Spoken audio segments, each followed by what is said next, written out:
The entire restaurant went silent the moment Eleanor Blackwood walked through the doors. Conversations stopped. Forks froze halfway to mouths. Even the manager, a man who normally greeted every wealthy customer with a smile, suddenly stood straight as a soldier. Everyone in the room knew who she was, the mother of Alexander Blackwood, the billionaire CEO whose name appeared on skyscrapers, luxury hotels, and international companies. But Eleanor was feared for a different reason.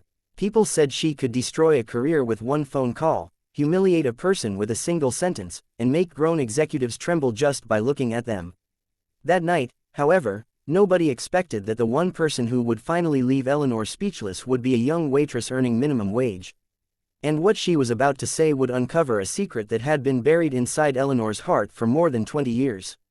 So stay with this story until the end, because sometimes the person we fear most is simply the person carrying the deepest wound. And if you believe that kindness can change even the hardest heart, take a moment to like this video and subscribe to the channel, because stories like this remind us that humanity is worth believing in. The restaurant was called the Crown Table, one of the most expensive restaurants in the city. Its walls were decorated with modern art, crystal lights hung from the ceiling, and every table was dressed with white linen and silverware that cost more than some people's monthly salaries. Among the staff was a 24-year-old waitress named Clara Bennett. Clara didn't come from money. She lived with her younger brother in a small apartment on the other side of the city and worked 6 days a week to pay rent, buy groceries, and cover her brother's college expenses. She had learned early in life that dignity wasn't something rich people gave to poor people. It was something you carried inside yourself. That evening, Clara was moving quickly between tables when the restaurant manager whispered, "Eleanor Blackwood is coming." Clara looked up. The CEO's mother. The manager nodded. "Yes, and whatever you do, don't make a mistake." "What kind of mistake?" "Any kind." The manager's face had gone pale. A few minutes later, Eleanor entered. She was 68, elegant, perfectly dressed, and carried herself with the confidence of someone who had spent decades commanding rooms. Her silver hair was tied neatly behind her head, and her expression was calm but intimidating. Behind her came two assistants. "Table 7, the manager said nervously. Eleanor sat down without saying a word. Clara approached with a menu. "Good evening, Mrs. Blackwood. My name is Clara. I'll be looking after you tonight." Eleanor looked at her. For a second, Clara wondered whether she had done something wrong already. "You are new," Eleanor said. 3 months. 3 months is not new." Clara smiled politely. "Then I suppose I'm still learning." Something almost like amusement appeared in Eleanor's eyes, but it disappeared quickly. "I'll have tea. Of course. Black. No sugar." Clara nodded. "And tell the kitchen I don't want it too hot." "I'll make sure." Clara walked away. At the service station, another waitress whispered, "You survived." Clara smiled. She only ordered tea. "You don't understand. Mrs. Blackwood once made a hotel manager cry because his napkin folds were wrong." Clara laughed quietly, but when she returned with the tea, Eleanor was staring at an old photograph on her phone. Clara didn't mean to look, but she caught a glimpse. It was a picture of a little boy. Eleanor quickly locked the phone. "You didn't see that." "I'm sorry." Eleanor studied her. "Most people would ask. Most people aren't entitled to every answer." Eleanor's expression changed. For the first time that evening, she seemed genuinely surprised. Clara placed the tea on the table. "Your tea, Mrs. Blackwood." Eleanor looked at her. "Do you always speak like that?" "Like what?" "Like you aren't afraid." Clara gave a small smile. "I am afraid of plenty of things. Such as failing my brother, not having enough money for rent, getting sick and not being able to work, losing someone I love." Eleanor remained silent. Clara continued, "But I'm not afraid of people just because they have more money than I do." Something about those words stayed with Eleanor. Before she could respond, a young businessman at the next table suddenly began complaining loudly.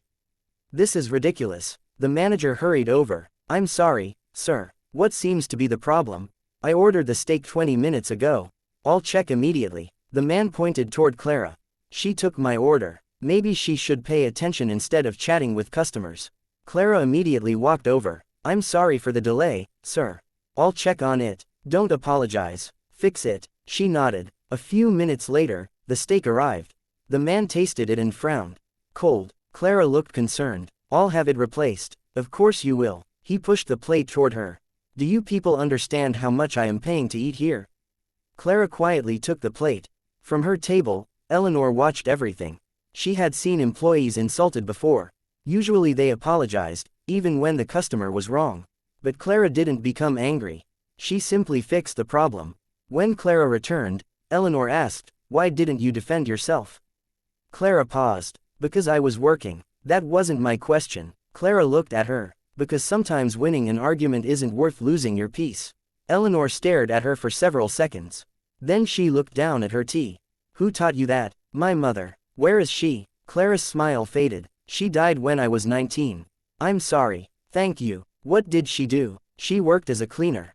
Eleanor's fingers tightened around her cup. "What was her name?" "Rose Bennett." The cup stopped halfway to Eleanor's lips. Clara didn't notice. "Mrs. Blackwood." Eleanor slowly lowered the cup. "Rose Bennett, yes." Eleanor's face had suddenly lost its color. "How old was she?" 52 when she died. "Where did she work?" Clara looked confused. "Different places. Hotels mostly." "Did she ever work for the Blackwood family?" Clara hesitated. "I don't know." Eleanor leaned back. Her breathing had changed. For 20 years, she had believed Rose was dead. But she had never known what happened to her. And now, standing before her, was Rose's daughter. Eleanor looked at Clara's face again. There was something familiar in her eyes. Not the shape, not the color, something deeper. A memory, a rainy night, a hospital corridor, a young woman crying, a newborn baby. Eleanor closed her eyes. "Excuse me," she whispered. She stood and walked toward the restroom. Inside, she locked the door. Her hands trembled. 23 years earlier, Eleanor Blackwood had been a completely different woman. Her husband had died unexpectedly, leaving behind a struggling company and a young son named Alexander. Eleanor had raised Alexander alone. She became hard because she believed softness would destroy them. During those years, Rose Bennett had worked as a housekeeper at the Blackwood estate. Rose had been kind. Too kind, Eleanor once thought. She had treated Alexander like her own son. One winter evening, Alexander had come home from school crying. His father had been dead for only a few months. Rose found him sitting alone on the staircase. She sat beside him and said, "You don't have to be strong every day, sweetheart." Alexander had cried against her shoulder. Eleanor had watched from a distance. She had been grateful, but gratitude was difficult for Eleanor. She confused emotional strength with emotional distance. Then one night, Rose discovered something. Alexander's father had secretly transferred a large portion of the family's assets into an account meant to protect Alexander's future. Rose found the documents while organizing old files. She told Eleanor, but Eleanor misunderstood. She believed Rose was trying to steal from the family. The argument that followed was terrible. Eleanor fired Rose, and in anger, she told her never to return. Rose left. Eleanor never saw her again. Years later, she learned Rose had become seriously ill. Eleanor had wanted to find her. But pride stopped her. Then life became busy. Alexander grew older. The company expanded. Money multiplied. And somehow, 23 years disappeared. Eleanor opened her eyes. For the first time in decades, she felt ashamed. She returned to the dining room. Clara was standing nearby. "Mrs. Blackwood." Eleanor looked at her. "Your mother," she whispered. "She worked for us." Clara froze. "You knew her?" "Yes." "What happened?" Eleanor didn't answer immediately. Instead, she said, "I treated her badly." Clara's face changed. "My mother never spoke badly about you." "She should have." "Why?" "Because I gave her every reason to." Clara pulled out a chair and sat down across from Eleanor. "You don't have to tell me." "I do." Eleanor looked toward the window. "Your mother was one of the kindest people I ever knew. And I punished her because I was too proud to understand her." Clara listened silently. Eleanor continued, "She found evidence that my husband's money was being moved illegally by one of his business partners. She tried to warn me. I thought she was lying because I believed everyone around me wanted something." Clara's eyes widened. "Did she save the company?" "Yes." "Then why did she leave?" "Because I didn't believe her." Clara swallowed. "My mother always said people sometimes hurt others because they are afraid." Eleanor looked at her. "She said that, many times." Eleanor lowered her head. She was right. Clara reached across the table. "Mrs. Blackwood." Eleanor looked up. "You don't have to carry this forever." The words struck Eleanor harder than any accusation could have. She had spent years believing power meant never apologizing. Now this young waitress was offering forgiveness for something that had happened before Clara was even old enough to understand it. Eleanor's eyes filled with tears. "I don't deserve your kindness." Clara smiled gently. Maybe not. Eleanor stared at her. Clara continued, but my mother taught me that kindness isn't something we give only to people who deserve it. For the first time that night, Eleanor Blackwood cried. Not dramatically, not loudly, just a few silent tears running down the face of a woman who had spent decades refusing to let anyone see her weakness. Clara handed her a napkin. Eleanor laughed through her tears. You're giving me a napkin? It's a restaurant. Eleanor laughed again. It was the first genuine laugh anyone at the restaurant had heard from her. Then the front doors opened.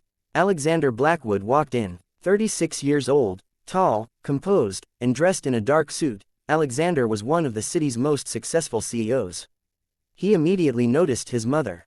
Mother. Eleanor stood. Alexander. He looked at Clara, then at his mother. What happened? Eleanor looked at Clara. This young woman is Rose Bennett's daughter.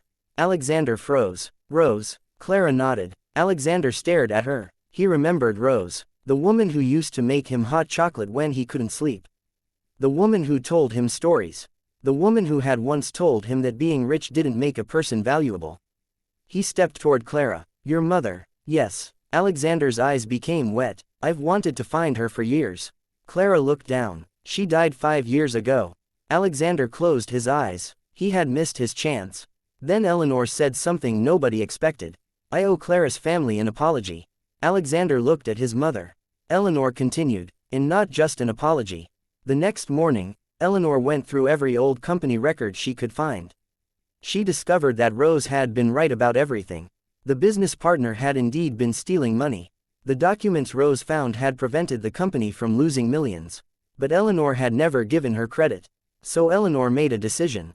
She established a foundation in Rose Bennett's name to provide scholarships for children from working families. When Clara heard about it, she cried. You didn't have to do this. Eleanor replied, I know. Then why? Because your mother deserved to be remembered for what she did, not for the mistake I made. Alexander personally offered Clara a position managing the foundation. She hesitated. I don't know anything about running a foundation. You know how to listen, he said. You think that's enough? No. Alexander smiled, but it's a better beginning than most people have. Clara accepted. Months later, Clara stood in front of a group of scholarship students. She told them about her mother. She told them about working hard. She told them that poverty wasn't a person's identity. And she told them something Eleanor had learned too late. Never let success convince you that other people are beneath you. At the back of the room, Eleanor stood quietly. She wasn't the feared woman anymore. At least, not to Clara. After the ceremony, Eleanor approached her. Your mother would be proud. Clara smiled. I think she'd be proud of you too. Eleanor looked surprised. Of me? Yes. Why? Because you changed. Eleanor looked toward the students. People don't change that easily. Maybe. Clara took her hand. But sometimes they just need someone to believe they can. Eleanor squeezed her hand. For the first time in many years, she didn't feel like the powerful mother of a billionaire. She simply felt like an old woman who had finally found peace. And Alexander, standing a few feet away, realized something too. His mother's greatest lesson hadn't come from a boardroom. It hadn't come from billions of dollars. It hadn't come from success. It had come from a waitress who had nothing to offer except compassion. Years later, the Rose Bennett Foundation became one of the city's largest scholarship programs. Thousands of young people received opportunities their families could never have afforded.